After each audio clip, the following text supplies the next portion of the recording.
Welcome to Nightlife, the first hour. Well, according to the Global Aquaculture Alliance, aquaculture is the controlled process of cultivating aquatic organisms, especially for human consumption. All right. It's a bit science speak, I guess. We prefer the breeding, rearing and harvesting of fish, shellfish, algae and other organisms in all types of water environments. Aquaculture can happen in ocean waters, rivers and even on land in tanks. In Australia, over 40 different types of seafood are cultivated in aquaculture farms, including barramundi, silver perch, Murray cod, salmon, mussels, prawns and oysters. A lot of what you eat, if you're a seafood consumer, may well have been raised in aquaculture systems. It's the fastest growing primary industry in Australia, aquaculture, and accounts for 34% of the total gross value of production of seafood. Globally, aquaculture supplies more than 50% of all seafood produced for human consumption, and most predict that percentage will continue to rise. Tonight we're going to look at the aquaculture industry in Australia, from a 101 on how it's done to some of the more complex issues around genetic breeding and also controversies that surround it as well. Joining us tonight, Graham Mair is the Senior Aquaculture Officer at the Food and Agriculture Organisation of the United Nations. Now, Graham's usually based in Rome, but because of, I think, COVID and other reasons, he's in Adelaide in the hills tonight. Graham, good evening and welcome to Nightlife. Good evening, Philip. Thanks very much for inviting us on tonight. I'm looking forward to an interesting discussion. Yes, likewise. Also joining us is Associate Professor Nick Robinson from Melbourne. He's an Enterprise Fellow in Aquaculture at the University of Melbourne. Nick, great to have you with us as well, and welcome to Nightlife. Thanks, Philip, for inviting me. And we're also joined a bit later by Heidi Allaway from the Nature Conservancy as well. So Heidi will join us in a moment. Graham, how long's the global aquaculture industry been around? It's actually been around a long time, and I was reading something today that in early Australian, some of our traditional landowners used to do aquaculture with, I think, eels in some water bodies. So it's been around a long time. But I'd say that it's really the last 3 to 4 decades that it's really taken off.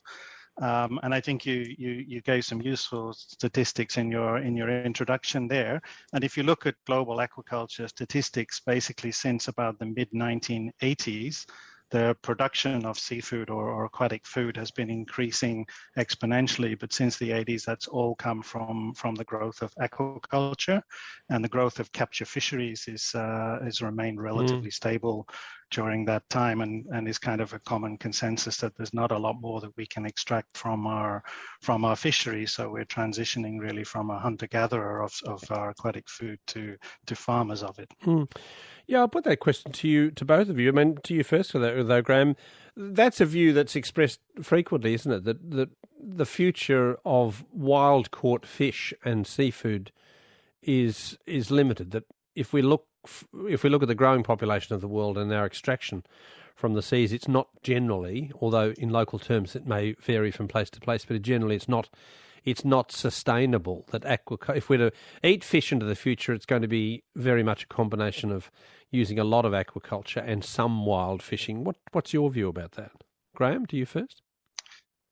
Yeah, I think you're right with that. I mean, I think Australia has some pretty well managed capture fisheries, some of the best in the world, and the sustainability of harvesting fish from the oceans really depends on how effectively they're managed. But on a global basis, about a third of all fishery stocks are considered to be overfished, and most of the rest of them are sustainably fished or fully fished. Meaning that really we're not going to get a lot more out of our capture fisheries, but hopefully if we manage them properly, we'll be able to sustain current levels. So it seems to me that, I mean, the demand for aquatic food or seafood is constantly increasing due to the world's growing population, growing wealth of the population, which means more people can afford to buy by seafood, and also the health benefits of eating seafood are now quite universally established and quite well known, which also stimulates demand. So I think there's no indication that demand will tail off, and therefore the only way to meet that increasing demand is to expand aquaculture. And our challenge is, how can we expand it sustainably? Nick, what's your view about that? About the sustainability of eating seafood anyway? Yeah, well, I agree wholeheartedly with what Graham says. I mean, when we farm animals, we can breed them in such a way that they're domesticated, so that they perform in a better way, and also we can to some extent we can optimize the environment that we're growing the animal in, so that there's less stress on the animal, and the animals develop in a healthy and and in a better way in that environment that we're able to control. So and there's such a rich diversity and so many possibilities for aquaculture. You've got everything from very low trophic species, like species at the base of the food chain, like seaweeds and macroalgae, where you only need to anchor the seaweed to a rope, and then you just need sunlight and nutrients in the water for it to grow. You've got your filter feeders like oysters and mussels, which are capturing the microalgae from the water and using that to grow. Your prawns, which also can feed from algae and detritus in the bottom of ponds, and some herbivorous fish species as well, like the carps.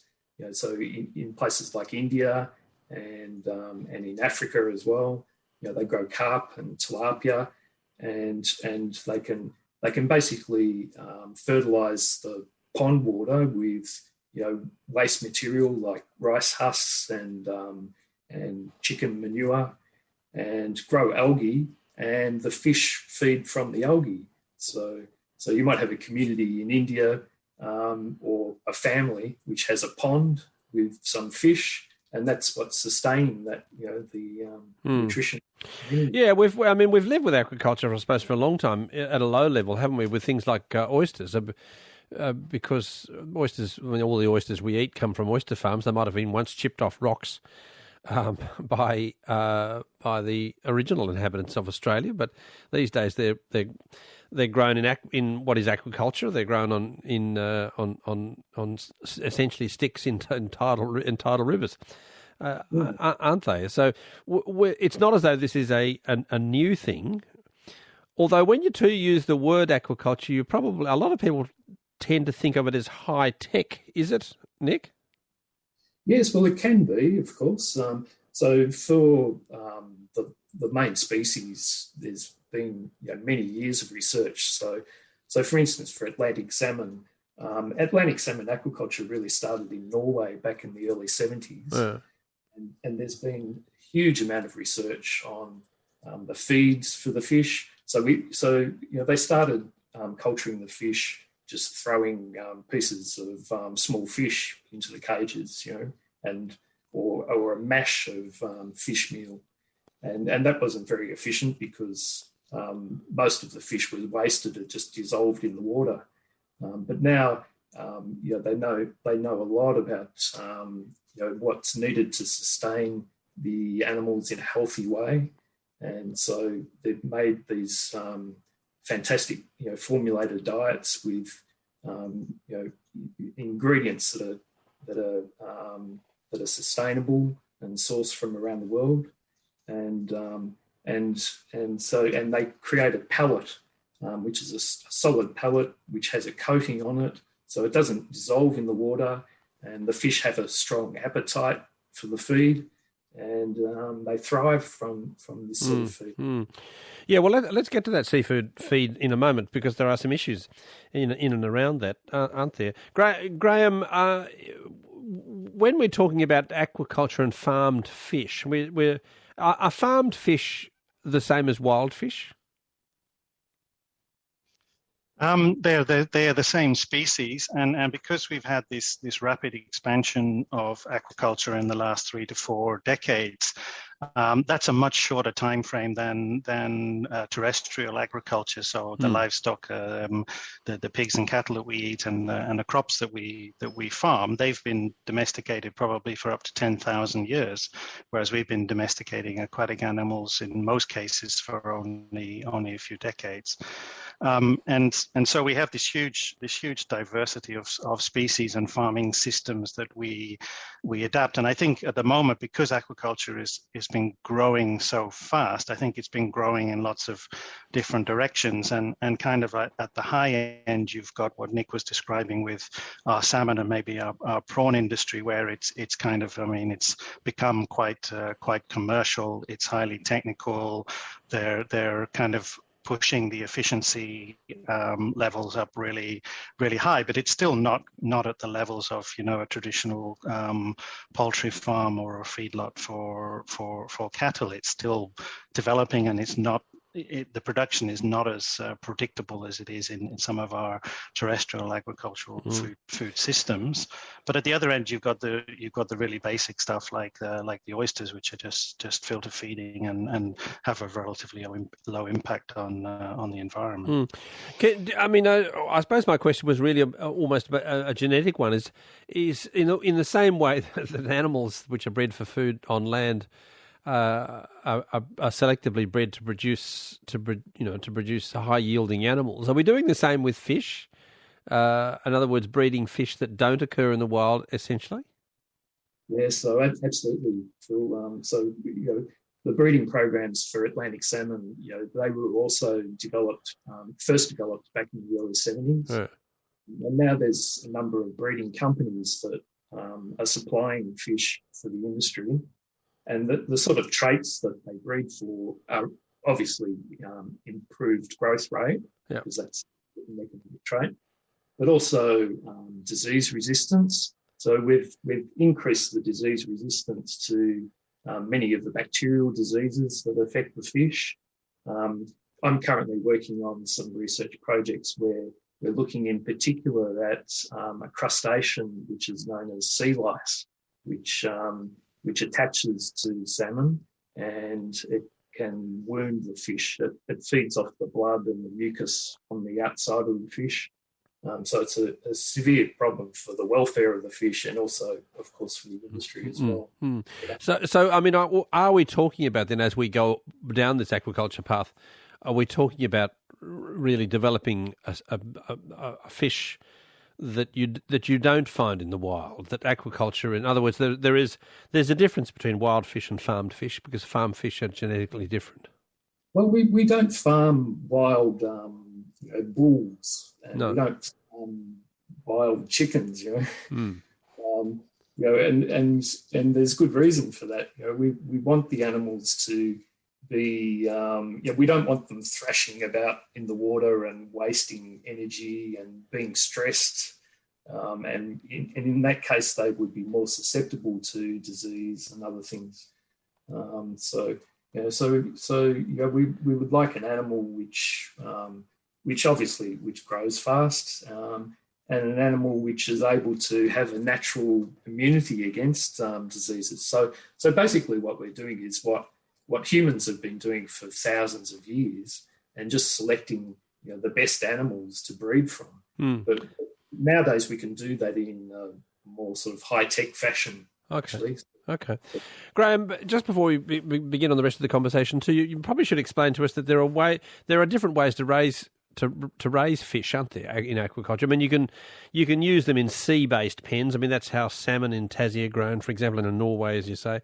But a lot of barramundi in Australia are also raised on land, aren't they? So just explain the different ways in which fish can be raised.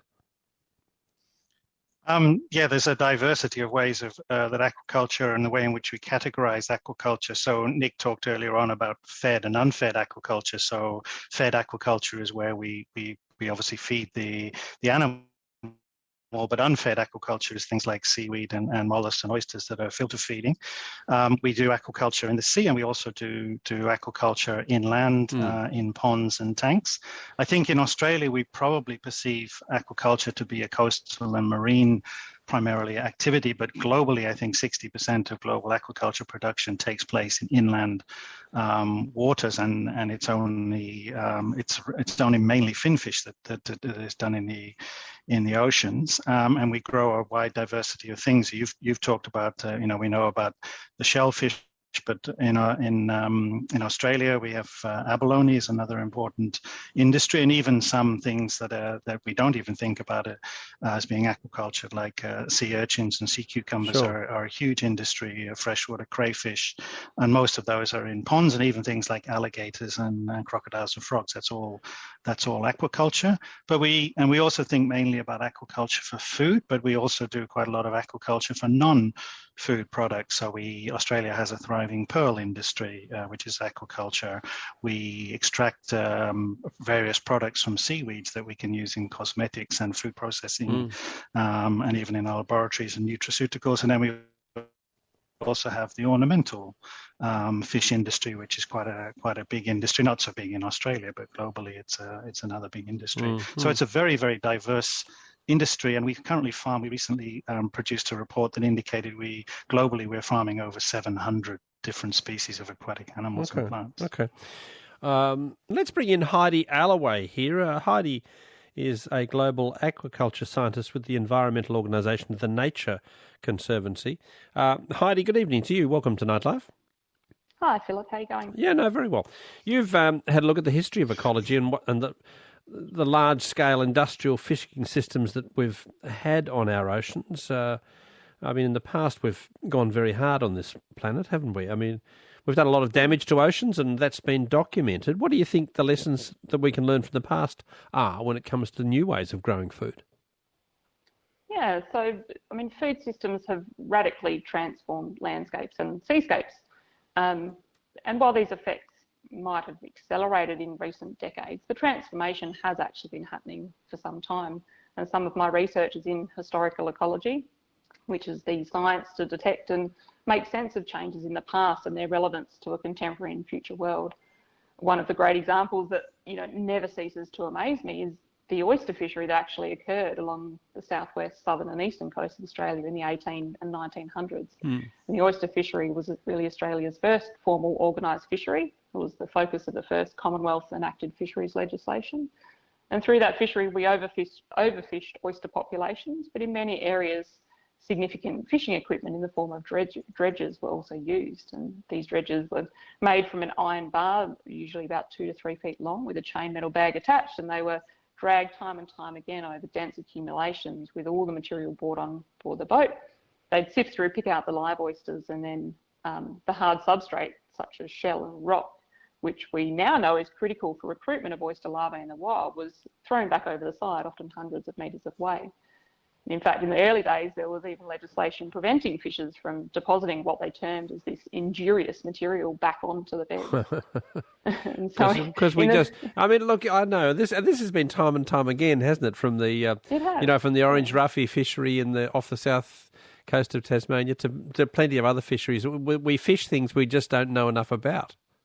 Yeah, we do, and I think for me the really alarming thing is the speed at which we have managed to transform those systems and transform, coastal and terrestrial environments. In that instance, in the space of not much more than 100 years, we effectively eradicated for food a phenomenally productive ecosystem from large areas of the Australian coastline. Yeah. And up until then, these ecosystems had persisted through time for millions, potentially tens of millions of years.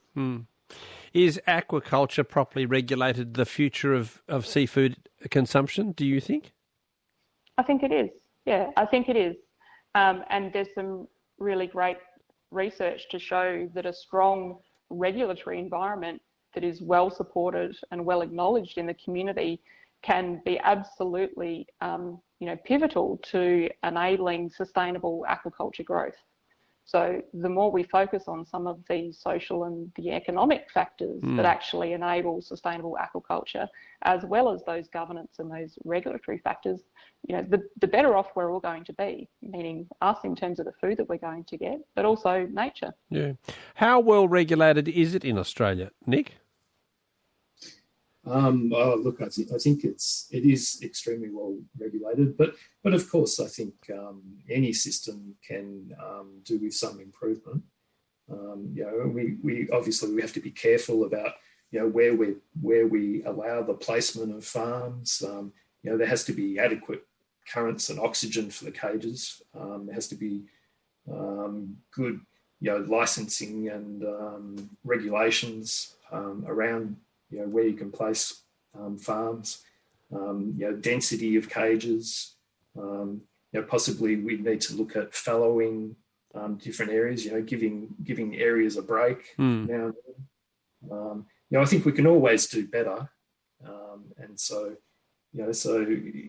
obviously there's still work to do, but I think that things are in a good place. We've learned a lot from the other livestock industries, and we're all the time we're doing research and we're making changes, to improve this.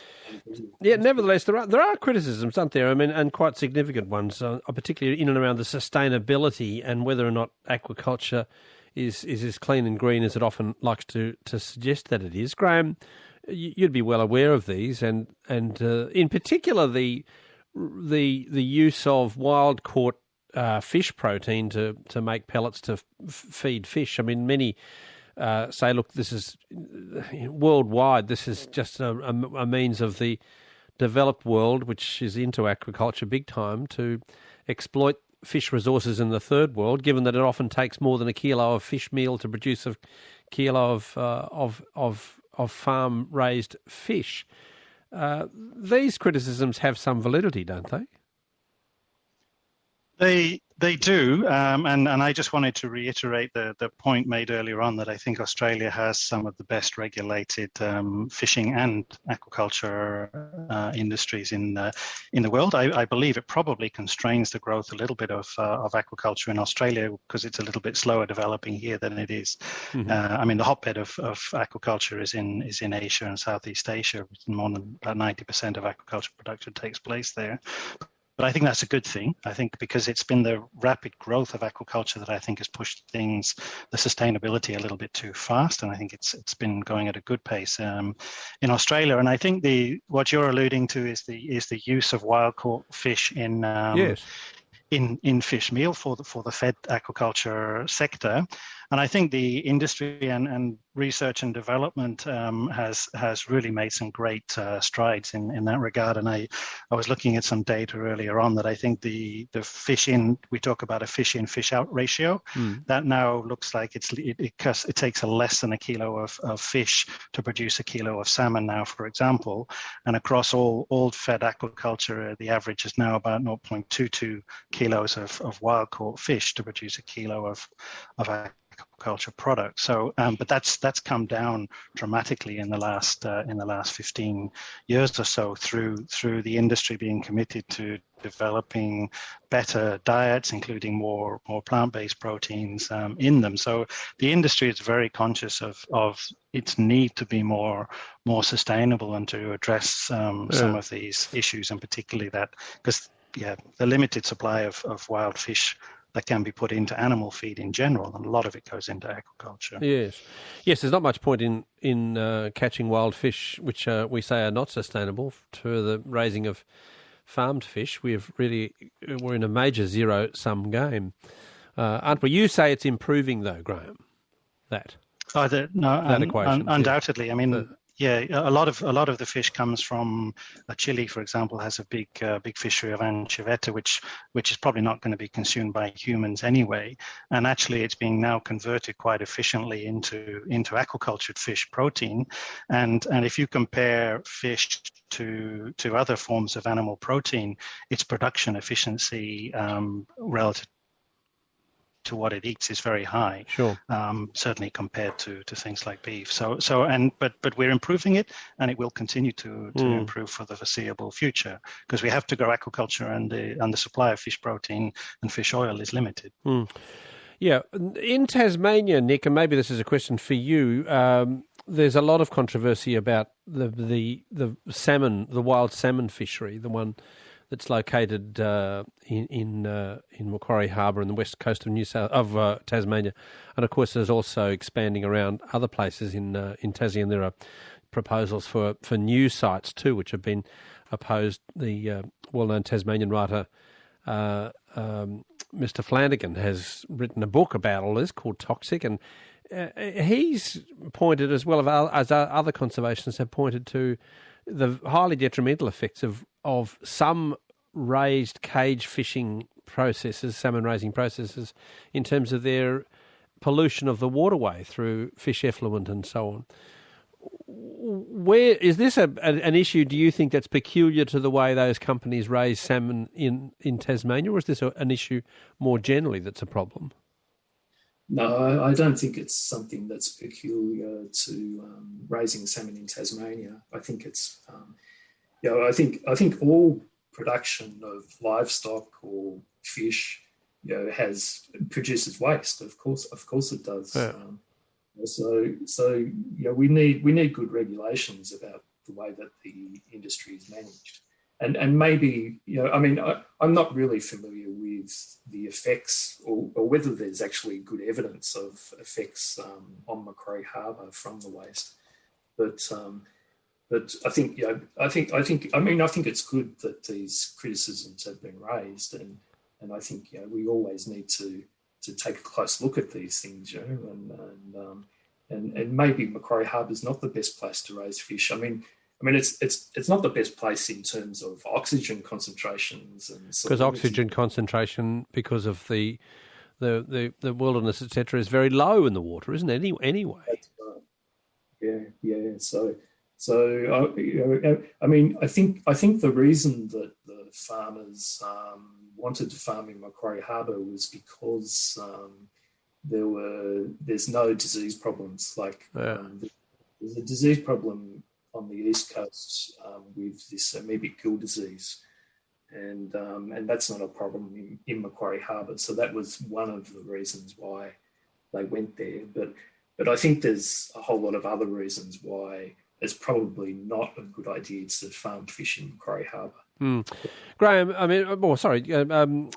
Heidi, to you too. The issue of pollution. We like to think of fish in their environment not being polluting, but when they're, of course, penned in large cages in small environments, they are a source of pollution, aren't they? Yeah, they can be a source of pollution, and I think Nick made a really good point earlier that it's about continual improvement and consistently working to understand how we can drive all of those environmental impacts down. And if we look throughout the life cycle of a food type and its production, environmental impacts occur at every stage of that process. So it's not just a single point in time. It's some of the pre-production. It's what we're also doing with the processing. Where is the product going? And taking that holistic view about how we can continue to target and focus on specific environmental impacts is really important. Yeah, Graham, these issues that have been raised in Tasmania, are these issues that are also have been raised in relation to other aquaculture projects around the world? Yeah, I think you will always find a conflict between aquaculture and food production systems in general and others. And I think Tasmania, the salmon industry there, I think, is approaching a value of around $1 billion per year. But also they have an important tourism industry, and sometimes these industries are in conflict. And I think it's important to point out that because aquaculture is such a modern form of food production, and its growth has been so recent that it's growing at a time of unprecedented scrutiny. We're now aware of the environmental impacts of food production, and I like to give an analogy of if you're driving down a coastal road and you look out to sea and you see a salmon cage or an oyster lease or something, and it's ruining your view, or you're concerned about the about the impact on the local ecology. And yet on the left-hand side, you might have a field of maize or canola or something, and it's only your ancestors know that there used to be a forest there. But there wasn't the level of scrutiny in the development of terrestrial agriculture that we have with the modern day development of aquaculture. And that's a good thing, because it's going to ensure that aquaculture is developed as sustainably as possible. And FAO works a lot on, we're developing a series of guidelines on sustainability of aquaculture now, and the feed is an important issue, the impacts on the environment are an important issue, genetics and conservation. I mean, we're in a great place at the moment that all of the 700 species that we culture, all of those species still exist in the wild. Whereas a lot of the ancestors of the modern day cow, for example, is gone. It doesn't exist anymore. No. So we're in a particular environment and a very strong scrutiny, which keeps the industry, I think, as honest as it can be. And there is a strong commitment to growing, because we have to grow aquaculture. There's a strong commitment to doing it sustainably. I suppose the point here, Heidi, that ought to be made is that the idea of aquaculture as a clean and green alternative to the predatory ocean fishing practices of industrial fishing need to be seen in context, don't they? That aquaculture is in a sense, an industrial process and produces its own environmental problems as well. That's what we've seen in Tasmania and seeing elsewhere. Yeah, it does. It is an industrial activity, and all forms of food production come with environmental impacts. I think one of the things we sometimes overlook with aquaculture is just how diverse it is. And Graham mentioned the number of species that are farmed, and he talked about the diversity of farming systems as well. We often try to compare aquaculture with cattle farming or with the farming of beef, but aquaculture is an extremely broad industry. There is just a lot of complexity to it. Therefore, there are going to be a huge number of environmental considerations that need to be built into that bigger picture. One of the things that I think is really exciting, though, is that we're also starting to understand now how that diversity could actually be a strength to the industry. And so, Graham and Nick also talked about the potential to support growth, sustainable growth in some of the lower trophic species and products such as oysters and seaweed. And that can be quite a valuable strategy if we want to consider tackling the environmental burden of food. Yeah. But also, one of the things we're just starting to think about and to understand is that these species, especially bivalves and seaweed, might also be able to provide some environmental benefits, some ecosystem services. And these are what we would consider to be co-benefits from production. These are the potentially positive environmental outcomes that could be achieved alongside the provision of food. And so, for example, bivalves filter water, and so they naturally use nutrients in coastal waters such as nitrogen and phosphorus that might be excess as a result of human activity. And seaweeds also require and absorb nutrients to grow, and seaweeds grow phenomenally fast. So, understanding this sort of bigger picture, and I think that broader interaction between aquaculture and the environment is a really key next step for us. Yeah. Okay, let's take some calls. David from Yass is first up. Hi, David. Good morning, Phil and Professor Nick and Graham, and I didn't Heidi Alloway is our scientist with the Nature's Conservancy. Great. Thank you all for coming on. I had watched a YouTube recently showing a fish farm, trout farm in Norwegian Fords, and they were spraying toxic sprays on the top of the water, all suited up and masked up to kill the white lice in that small fish farm. And so then soon after, I rang Huon Ocean Trout, which is run Tasmanian Pristine Waters for over 30 years, Peter and Francis Bender founders, to ask if they had any white lice in their fish. In fact, I'm going to be cooking some of that soon.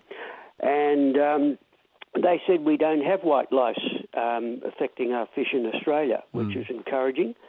And the other thing they said is they have to pay I believe it's the Tasmanian versus the federal government, $2 million a year for the rights to be able to farm fish in that fjord or wherever it is exactly in Tasmania. H-U-O-N. Well, don't worry about the product names, David, but which most people would be aware, I'm sure. So you don't we'll take that as a comment, I guess. But thank you. Pedro is on the line. Hi, Pedro. Hi. These days I live in Tassie, but my dad was a fisherman in La Perouse in Sydney. Yeah. And from about the 1920s, apart from the war, till the late 50s. And as a kid, him and his mate would row out in a skiff, which is a rowing boat, obviously not in a big sea, and deliver the newspapers to these big trawlers out the front of Botany Heads. And they'd come back with a hamper of fish. Now, by today's standards, that's what, $500-600 worth?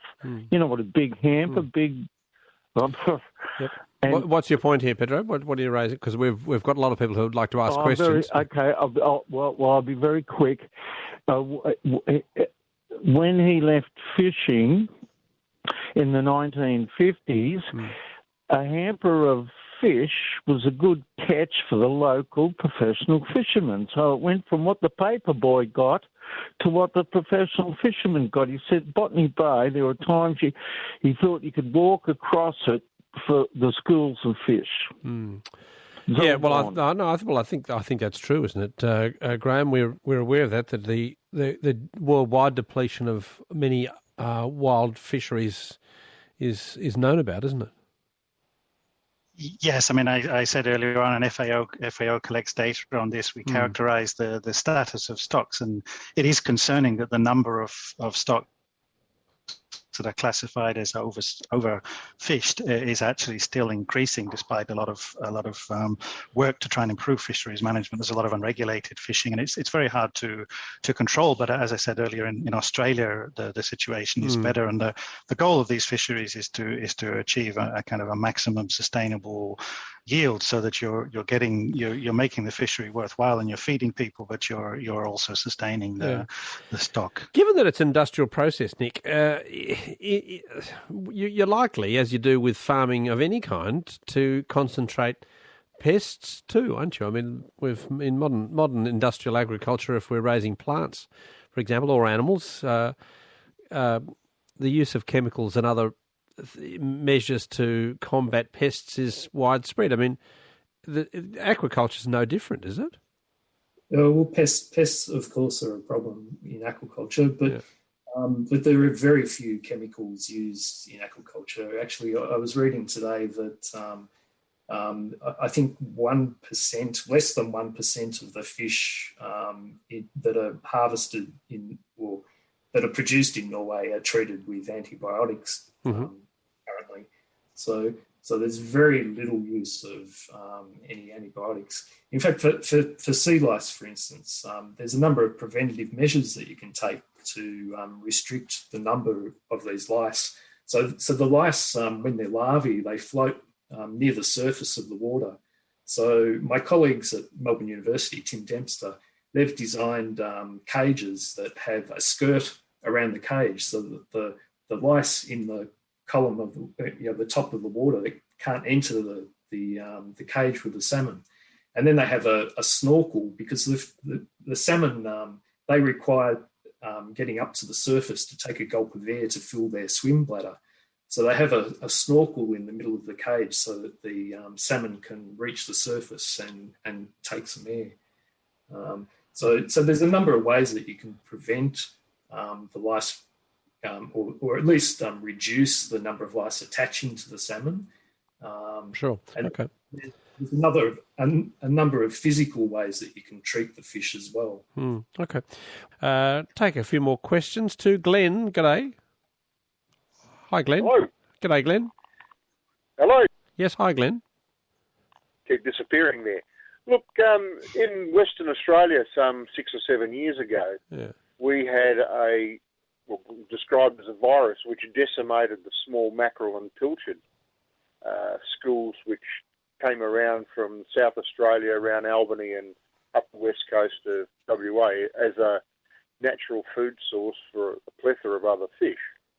And the indication there was that it had been, this particular virus had come from or been promulgated because of the feces from large fish farms. Now, just two things in question is that, it's got to be economical and it's got to be viable. But are the sizes of the schools that are being produced in these fish farms in excess of what is naturally formed in schools of fish in nature? And secondly, the amount of feces that is generated by the fish, is that detrimental to that particular fish source in the long term? Yeah. Are the currents strong enough to get those feces away and ensure good, clean water that fish would normally have in their transition throughout the sea? Fair enough questions. I mean, this is one of the criticisms that addressed to the Macquarie Harbour fishery, I think. Heidi, in general, what's your response to those two questions? So I'm not familiar with the Western Australian example, so I'll defer to the others if they happen to know something about that. But I think you've really sort of hit squarely on one of the key complexities for aquaculture, and that's siting. Where can we best locate aquaculture to have minimal environmental impacts? And that is different for every sector, and it's also different for every geography. So the local environmental conditions play a really, really influential role, a very determining role in how you actually approach that.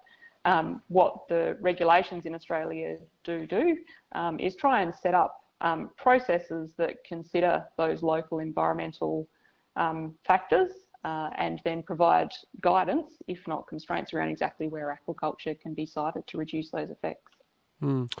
Yeah, Graham, is it the case? I mean, presumably it is the case that schools of fish in fish farms are more concentrated than schools of fish in the ocean, aren't they?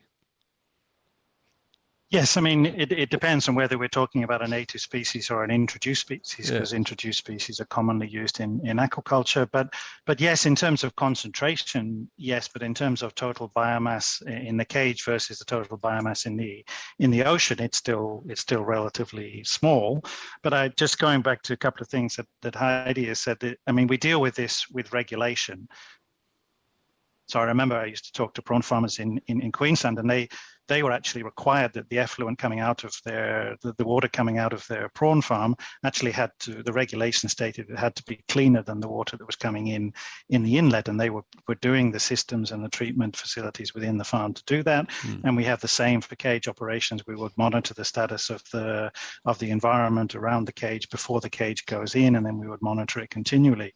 But one of the things that's happening with siting is, and I've seen this in Norway in particular, is that the aquaculture industry is moving further offshore and scaling up. So I recently, a couple of years ago, visited a salmon farm outside of Trondheim, which would look more like an oil rig than a fish cage, and they were stocking about 1 million salmon smolt into that cage. But because it was offshore in a high energy deep water environment, the flushing effects were so great that it was diluting any of the waste coming from the salmon. You wouldn't be able to do something on that scale closer to shore. All right. Don. Hello, Don. Very quickly, thank you for a wonderful program. The massive amount of horrible things we're dumping in our ocean, too long a list to mention, impact of a huge global population, and who eats the billions of dollars worth of fish from our precious oceans? We should be looking after what we've got before we start farming. That's my view. Yeah. Yes, okay. I guess the world demand for protein's got to come from somewhere, Don. Exactly. But if you SHIT in your garden or ocean too much, well, you've got this end result. And I just think we should treasure what we've got, and we shouldn't be suspicious of what we're eating, whether it be fish or something on the land or in our water. Yeah. Well, Don, I think here to that. I mean, I think most listeners would agree with you. Thank you. Can we just talk a little bit, Nick, Graham and Heidi, about the future of this? Well, I think we farm about 20 species, isn't it? Isn't that right, Nick? In Australia, I'm thinking of very high value seafood products in Australia, like lobsters, for example, and crayfish, of course, as they're called in my home state of Tassie. These creatures fetch huge prices, and we've seen the fuss with export markets recently when China put a ban on them. Are crayfish susceptible to being farmed, Nick? Crayfish, they have a complicated life cycle. They go through a number of stages of metamorphosis, and so, but I believe that the researchers actually in Tasmania are really starting to crack this now. They're able to produce them. So in the future, I think, yes, crayfish definitely could be a species that we farm in the future. Another thing is, there's a big push around the world now, as we were mentioning before, to take up aquaculture for these low trophic species. As Heidi was saying, species that have some economic benefit. Ecological benefits. You're talking about filter feeders and so on? Yes, filter feeders and seaweeds. We farm abalone, don't we? That's right, yeah. Abalone is a very high value export product too, isn't it? It's highly valued in many Asian markets. Yeah, so abalone in Australia is mostly farmed on land. Right. They pump water from the ocean into shallow tanks, a bit like long swimming pools, and although abalone is a grazer of algae, they feed the abalone with a pelleted feed because it's more efficient to grow it that way. What do you think, Graham? I mean, is the future? Do you think the future is that we'd be able to supply much more of the world's protein this way? Absolutely, we have to, because the demand is going to increase. And in relation to your caller, I mean, it's not really an option for us to focus on our wild stocks. If we don't farm the fish, then the fishing pressure on our wild stocks will just increase further. I mean, there's some really interesting areas of research, and I should say that whilst Australia is a relatively small aquaculture sector, I think we produce only about 0.2% of global aquaculture. We do punch above our weight in the area of R&D and aquaculture technology. One of the interesting areas that both Heidi and Nick has alluded to, it's a bit of a mouthful, but it's called integrated multi-trophic aquaculture. Mm-hmm. And this is where you can farm a marine fish or a salmon in a cage, and then you surround that cage by a filter feeding organism like an oyster or a mussel, and then underneath the cage you put a detritus feeder like a sea cucumber or a worm, and then further outside you put the seaweeds that absorb the dissolved nutrients. And as a concept, and there's been a lot of work done on this, particularly in places like Canada, as a concept, it's fantastic if we can make it work, and technically we can make it work, but I think the business side of it is really challenging, because it's hard enough to run a salmon farm or a marine fish farm if you want to then also become a mussel producer and a seaweed producer and market all of your product. It's quite challenging from that perspective, but there are concepts out there, and as I've said earlier on, the industry is very focused on finding a way to grow sustainably. Going back to the genetics issue, we have started doing genetics on some of our higher value species like salmon, but the biggest aquaculture species globally are things like carps and seaweeds and a fish called a tilapia that I worked on. It's an African species. These are feeding millions of people around the world, and we're not doing a lot of genetic work on these, so we can undoubtedly improve the efficiency of our animals and get them better adapted to the aquaculture system. But a bit like land animals, Graham, the future will be seafood that isn't necessarily found in the wild at all. Do you think? It will be adapted to the farming environment, and that will help the welfare. It will help the production, and also we have the option to, because a fish is essentially the environment in which it swims in and the feed that we give it dictates how it tastes and what color it is. And so obviously with a wild harvest fish, you can't do anything about that. But with a aquacultured species, you can improve it by improving its diet, etc. Okay. All right. Look, time has beaten us. It's been a fascinating conversation. Just a few texts. We should farm more insects for humans and eat less meat and fish. Yes, and Gilbert says fish are officially efficient. So thank you very much. Have any of your guests read Toxic by Richard Flanagan, says Leslie from Chippendale. Leslie, you weren't listening to the earlier part of the program. Yes, we did discuss the criticisms made by Richard Flanagan of the Tasmanian salmon industry as well. Well, thank you to all of you. Professor Nick Robinson from Melbourne, University, Graham Mayer from the FAO at the UN, and Heidi Alloway from the Nature Conservancy. Thanks for you being such great guests. Thank you. Thank you, Phil. Bye-bye. You've been listening to a Nightlife podcast. For more great conversations about the issues that impact you, as well as features on travel and food, head to the Nightlife webpage. You'll find it at abc.net.au/nightlife. You don't need to be a night owl to enjoy the nightlife.